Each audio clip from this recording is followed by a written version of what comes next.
Hey everybody, welcome to the next episode of Seize Your Business Podcast. I'm Bryan McDonald from OnPurpose Growth, and my co-host here, Kevin O'Flaherty from O'Flaherty Law. Hello.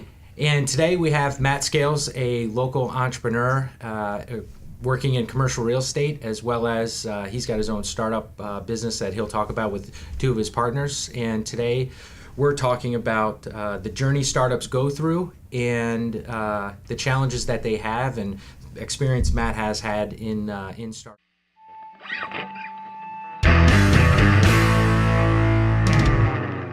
So welcome, Matt, and why don't you give a little introduction about yourself? Sure. Thanks for having me, guys. I appreciate it.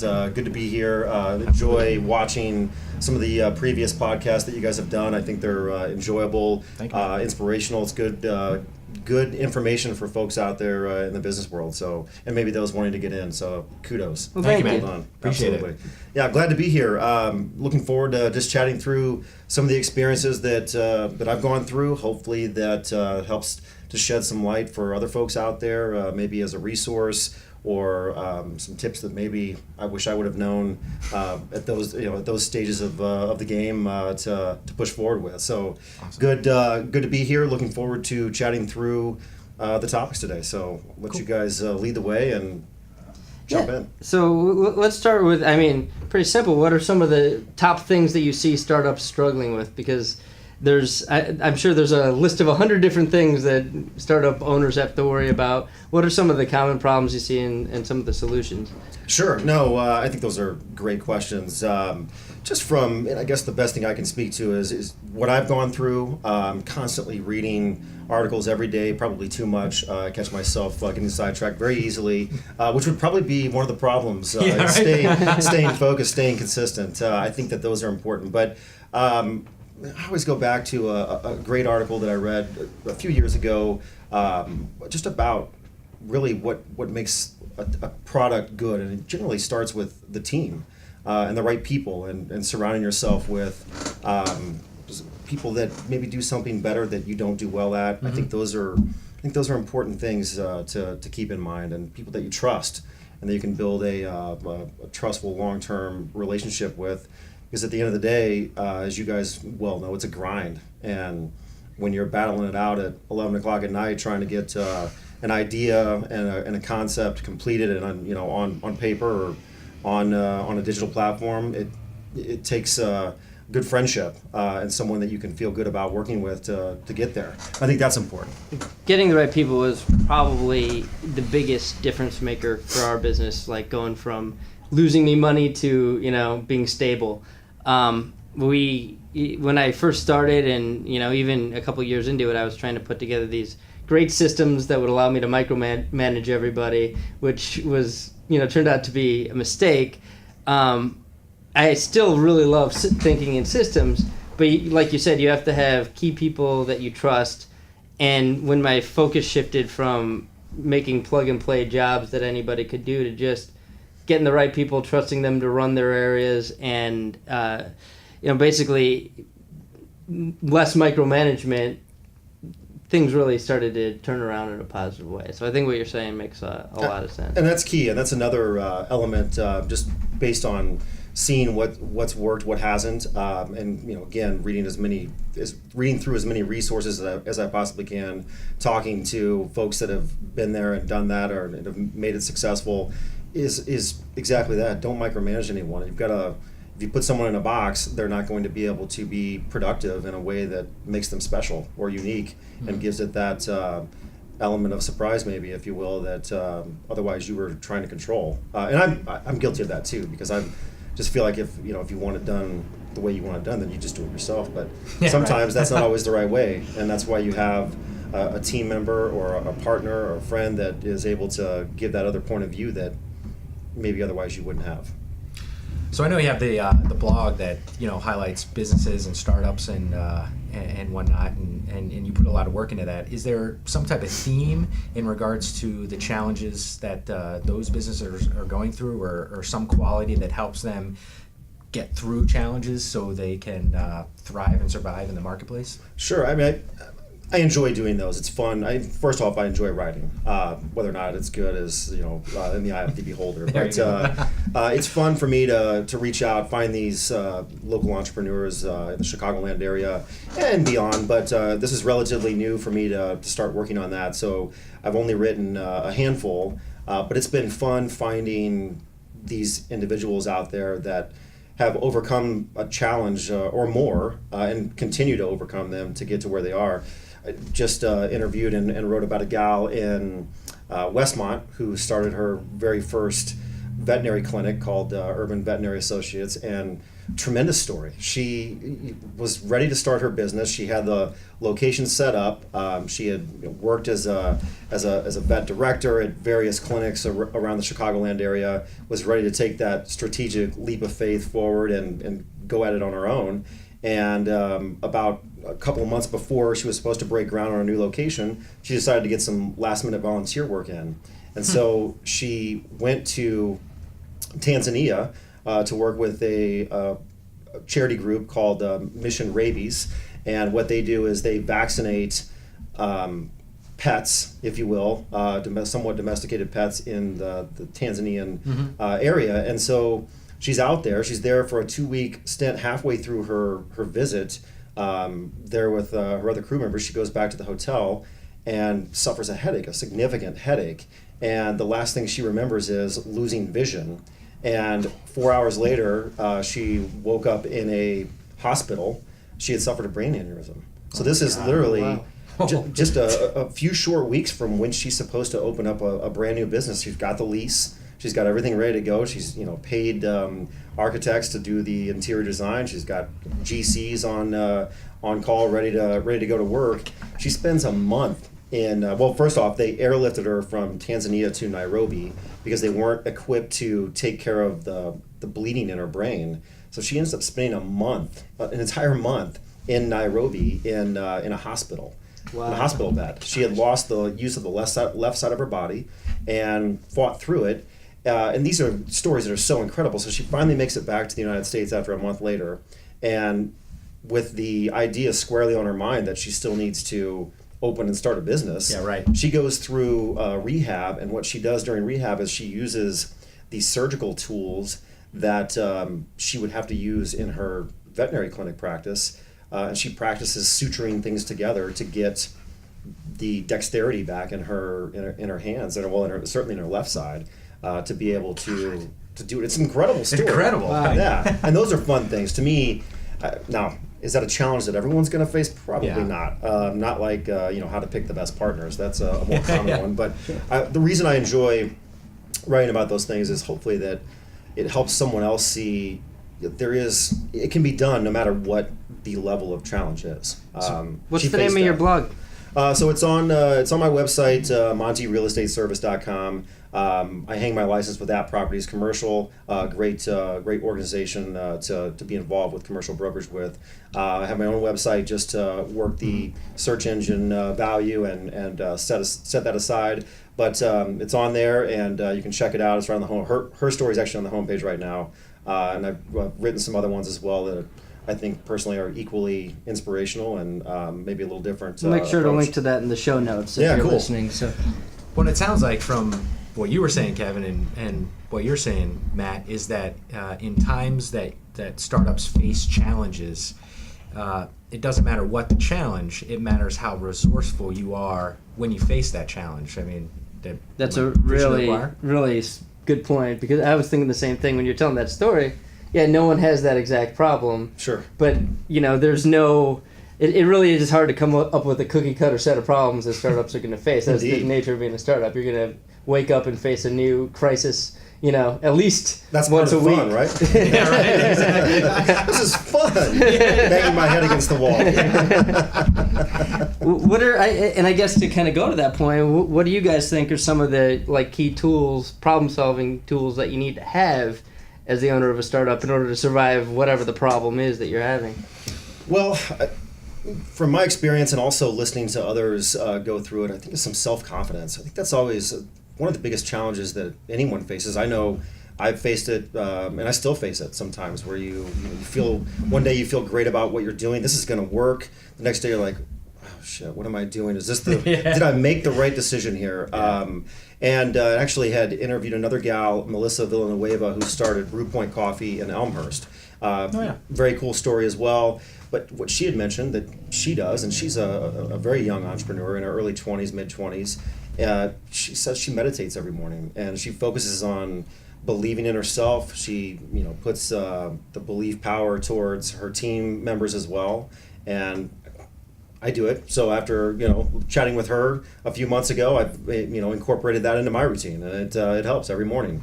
Just some things like that to believe in yourself, I think, is a key thing, and do it not with blinders on. I always like the comment someone had made a while back when we first started the golf forward business, which was, did you run this idea past anyone but your mom? Luckily, we did, and that was one of the only negative feedback that we had received on it at the time, and everything since then has been positive. But it's good to step outside the comfort zone and ask some folks that aren't your mom or your wife or husband or whatever it may be, and get some hard feedback. Meditation is something that I did for a while too, and it really helped. I only stopped doing it because I found other ways to ratchet down the stress. But when you're a business owner, sometimes you just get wrapped up in the stress of holding the world on your shoulders. And when you're under a lot of stress, you're not making sharp decisions. So Sure. if you can get your exercise in, your meditation, eat healthy, and just keep your body and mind right, and have that confidence to know that when your body and mind right, you make good decisions, that's a huge Absolutely. boost. Yeah, I agree. And working out is definitely a key thing. I try to go at least 5 days a week and take care of the body and the mind. I agree 100%. When I first started, on my couch, I found that I can bill hours as an attorney, and I keep all of it. Man, I'm working every weekend. I'm just gonna be it's a new business. I'm not sure it's gonna work, so there's not gonna be a moment that I take the foot off the pedal. And that was before I had kids, so I could do that. But I quickly found out that it was counterproductive, or there were diminishing returns to just continually powering through. And I found that I'm much better at what I do and much more productive if I set rules for myself as to when I'm working and when I'm off. I think that's a key point. Absolutely. And if you just think you're just going to sit there and grind 15, 16 hours a day and do that 7 days a week or 6 days a week, whatever it may be, that's not productive. I agree with you 100%. And I sometimes still get caught up in that predicament with myself. And it's like, I got to step away and spend some time with my daughters, do something that is fulfilling, and not that the work isn't fulfilling, because it should be, or else do something different. But which I think is another key element, and I've experienced that firsthand. I started doing some work in a couple of gaming startups when Illinois passed the Video Gaming Act. We got involved. We were inside of an entrepreneurial shop, and some guys much smarter than I were in there as well, and I was able to learn from them and got involved in the gaming industry, not because I've always yearned to be in the gambling industry, but because it was a new startup, it was a new industry for Illinois, and I wanted the challenge. But I've since moved on, and it just wasn't a fulfilling thing for me. Not that there's anything wrong with anyone else that's in that business. Right. Just for me, I wasn't feeling good about it anymore. So I moved on. So I think that you're right. It's got to be something that you feel good about, and that you don't just grind away and burn out after 3 or 4 months. Stepping away is important. And you consider your mental downtime. I like to watch Ken Burns documentaries, especially like the one on I love those baseball. too. That is the greatest documentary ever. That baseball is phenomenal. I've watched it a couple times, but it instantly relaxes me. Yeah. It's an effort to stay awake. I mean, it's interesting, but it's 3 hours on baseball in the 1920s. You just get to a zen, relaxed place. Indeed. But you consider that work time. I mean, that's part of what you're doing to get yourself mentally in a good place to continue going. It's like exercise, it's the mental detox, basically, that you have to go through in order to be sharp and make good decisions Sure. every day. But, I mean, that's a hard balance. That was one of the hardest first challenges I had to face, was just getting the mental balance right, the work-life balance, and finding a system. I talked about systems thing, finding a system that would work in my life to allow me to, sustainably run the business rather than just push super hard for, a year and burn out. Well, and I'm curious, did you find that you had to sacrifice a lot, like time with friends or time with family, or not getting in for me, a round of golf that maybe you'd like to do when it's the last warm Friday of the season, which I did take advantage last Friday. But, Yeah, right. Did you sacrifice? Did you find yourself missing out on things to some degree? Well, I feel like if you're not setting rules, you do. I think in the first year is different. When you're first starting, it's hard to have those rules, but eventually you've got to get an equilibrium. And now, even a couple years in, when I was doing things, when I was in the right headspace, I wasn't making a ton of sacrifices. I was working like everybody else was. I was just way more efficient at it than I would have been had I been working for someone else. It was the work smarter, not harder. But you shouldn't sacrifice being with your kids if you got kids. Right. That's you have to build that time in. So I guess my answer is when there was a crisis or something that had to be done for a client that weekend, I would occasionally work out all weekend and sacrifice.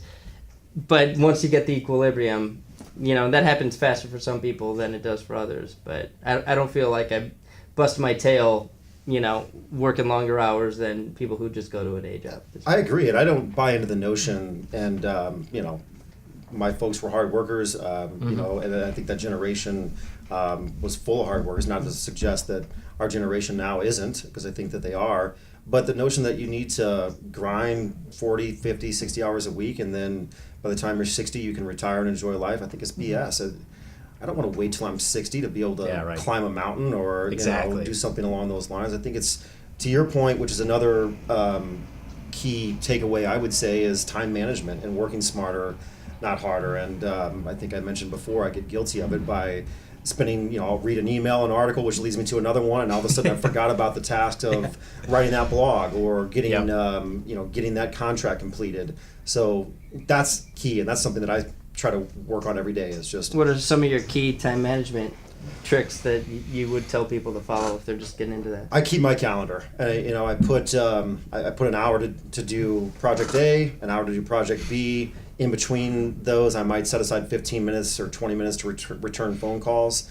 I don't answer the phone if I don't recognize the number. And I know we talked about this absolutely. Offline on another comment about just getting sidetracked and taking every phone call. For starters, I don't like not being prepared for whatever that caller may want to discuss. And then it takes me away and I become reactive instead of proactive. And I just don't think reaction is what pushes the ball forward. It's being proactive. And even with the simple thing of not answering the phone every time it rings, especially if you're engaged in a conversation or a meeting, it trains you to focus. In my perspective, it trains you to focus, as well as it keeps you from being constantly reactive, and especially if you're dealing with you're working with clients and you're always answering the phone. It's that one time that you don't answer, they get upset at you because you've trained them that you are reactive, right? So it's my perspective is it's a balance thing. It's like stay on focus and you can actually get more done. And if I don't know who the number is, I don't answer it and leave a message and I'll get back to you, right? I believe there's too much in this world that people just respond no matter what, and it's trained our world to think in a flawed way. You become a slave to the grind versus controlling it, and I think that's key. Another thing that I like to do. I just read a great book called The Organized Mind. It's a little hard to get through. It's written by this PhD in neuroscience, but it's all about how to stay focused in a very information busy world that we live in. And he talks about techniques, and part of what he says is focusing on the task at hand. Don't try to multitask. Anyone that says they're multitasking is full of it, because you're not going to do well. If I spend 1 hour talking on the phone, typing an email at the same time, and trying to get a presentation out, I'm not giving any one of those three the best quality time that I can give it, and certainly not 100% of the goodness that should go towards it. I like to start my day, and I'm sure you guys do the same thing. I think everyone that successfully time manages does this. But first thing I do before anything, maybe I'll check my calendar, see what I got going on for the day. but then I order my to-do list. I've got a Google sheet that I keep that's a running to-do list, divided into A, B, and C, and D. D being delegate, A has to be done today, B is time sensitive, C is not time sensitive. I'm rarely in the C zone. I would love to be in the C zone more often. But, and then you go 1, 2, 3, 4 in the top category and then move on. And emails are usually, somewhere in B. They're, B2 or B3, but I don't automatically just have my email open and I'm, waiting to respond like you were saying. Sure. Returning phone calls, that's going to be its own category. It's going to be the stuff that, maybe is time sensitive, but not has to be done today. And then you focus on each line of that Excel sheet. It feels great to tick a couple lines off. Yeah, tick them off. And you don't worry about any extraneous stuff until you get to it. Add it to your to-do list if it comes in. Right on. Don't address it immediately unless that's the most urgent thing. For sure. No, I think that's spot on. And in fact, in the same book that I was mentioning, he talked about when he was going to school. I think it's Dan Levithan or something like that, who wrote the book Organized Mind. Definitely recommend it. But he talked about a very similar thing you just described, where he was interning for a company, and the CEO, and he's an older fellow, so at the time they had stacks of mail, and he did the same thing. He categorized, this is important mail, this is stuff I can wait for, and it was these are stacks of mail and papers on his desk, which it's smart to hear you say that, because that's so no matter what the time it is, no matter what tools we're using, the concept you're saying is a very powerful concept that lasts through time. Whether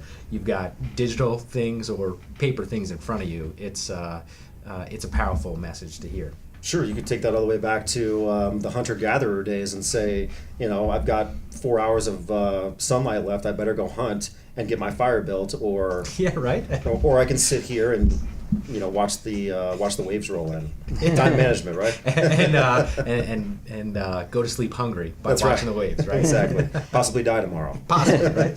Well, that's something. Matt, thank you so much for for joining us. We'll link to your blog. Give us the name of the blog one more time. So MontyRealEstateService.com. Okay, great. And, we'll link to that in the show notes, and we appreciate you sharing your wisdom with us. Yeah, today. thank you guys. I thanks. appreciate it. Thanks for being on, Matt. Thank Appreciate you. it. Great.